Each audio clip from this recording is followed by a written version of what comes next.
Stuff like this drives me crazy. I found this broken quote-unquote ratchet in the garbage because it works, except it can be a little difficult to get the pawl to engage. You have to mess with the teeth, but it works in both directions. So let's revive this and keep it from the scrapyard. Nice little Kobalt 90-tooth ratchet. Very easy to take apart. There's some screws here that keep the cover plate onto the head of the ratchet. They're T10s.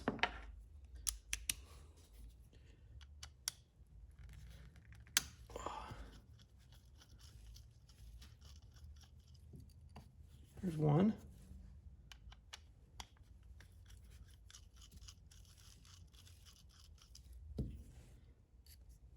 There's two. And the last one, of course, why would it be the same size? Is a T8.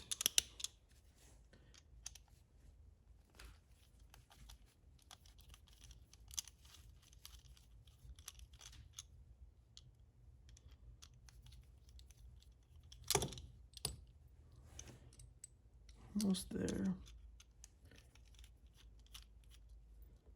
Perfect. All of our screws. Take off the cover plate.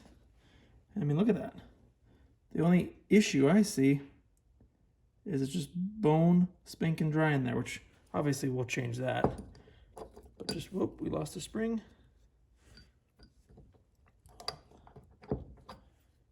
I always inspect just to make sure the teeth are actually okay. Otherwise, there's no point. But this looks perfect. Let's check out these guys.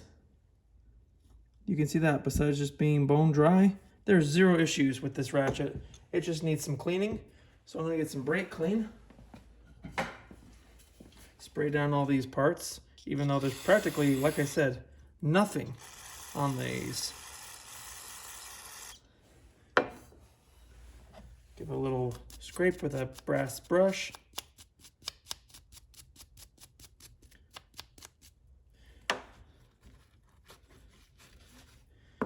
And man,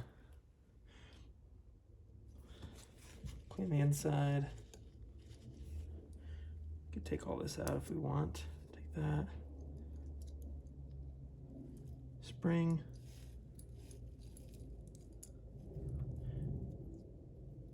Yeah, I mean, looks brand new. Just makes me so sad when people throw away stuff that just such a simple thing could get it back up and going. So with something like this that is very fine-toothed, something my personal preference is anything above 90 teeth or above 70 teeth, I would go, instead of grease, to just simple 3-in-1 oil. And honestly, I know folks that use transmission fluid. So whatever you want to use, something is better than nothing. And then we'll just get these guys in there. So right, left. See, they have those stamped on there. Get the springs in. I compress it and then slide it between. Yeah, pliers would be easier, but where's the fun in that?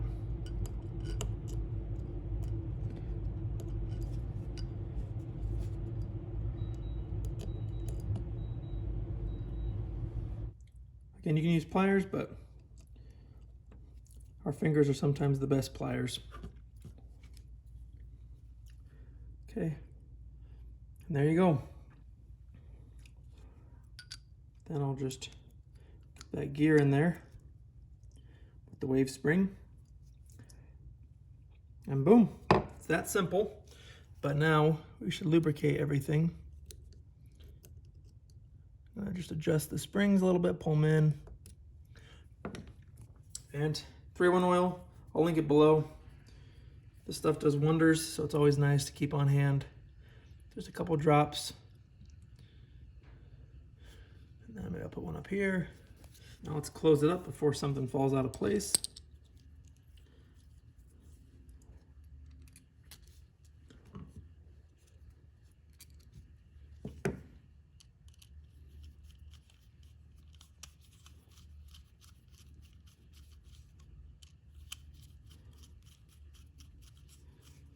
Okay, keep it loose for now.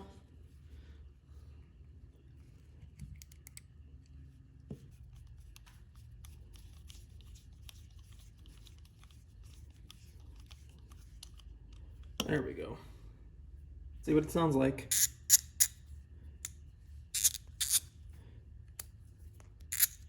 And if you have issues with the gear selector here, the drive direction, mess with the tension here on these screws as well as this screw. Sometimes if you over tighten it or under tighten it, it won't select as well. But now, zero issues.